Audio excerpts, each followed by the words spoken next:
at the Institute here, we had 3 different cottages. They're basically where the offices are now at the Institute. We had 3 different cottages that would each have 3 bedrooms on the top floor, and each of those rooms was filled probably with two kids at least. So we had students and ranging in age.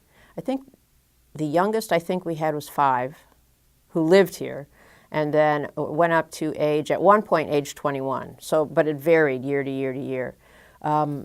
The children came in from all over the state. We had one who came down from Hobart, which is all the way up by Chicago. We had another one that came up from Salem.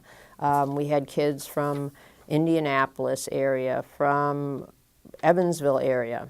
And the reason these students were all here was because their local schools said that their behaviors were so involved, so challenging, that the local schools didn't know how to support them. They said, we don't have the services, we don't have the knowledge or the skill base to serve these guys. And remember, this was back in the 70s, when kids with disabilities weren't necessarily as visible or as involved as they are now.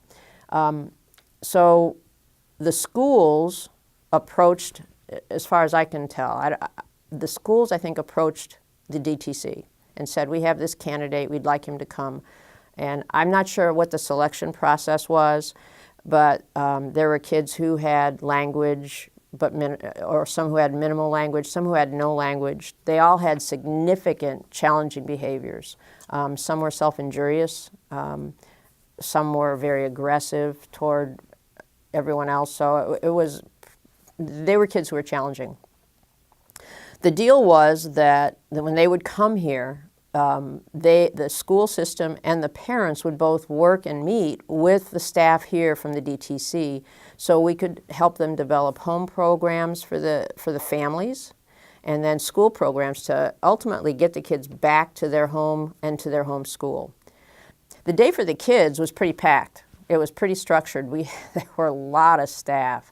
I mean, where they lived in the cottages or our offices, so they had to have a house manager, and then they had all sorts of assistants who would help the kids learn their adaptive living skills, so the kids would learn how to get dressed, how to take a bath or shower, brush their teeth, all that, making a meal.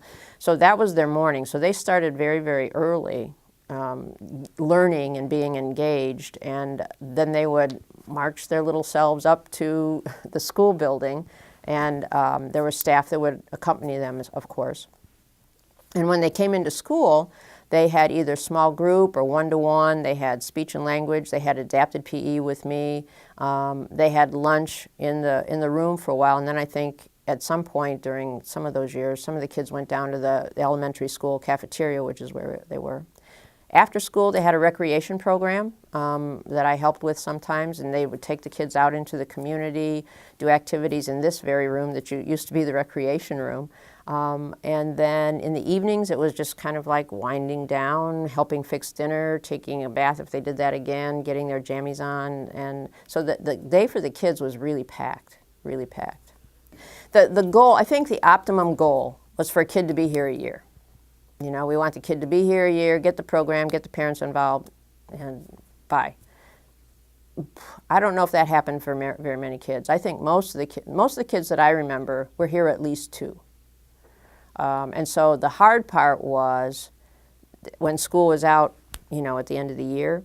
What I recall is that for a number of summers we had a small or a short, like summer institute kind of time, or a program for the kids, so they could come back and get their services, but at the same time teachers from around the state would come, and that would be part of their continued learning.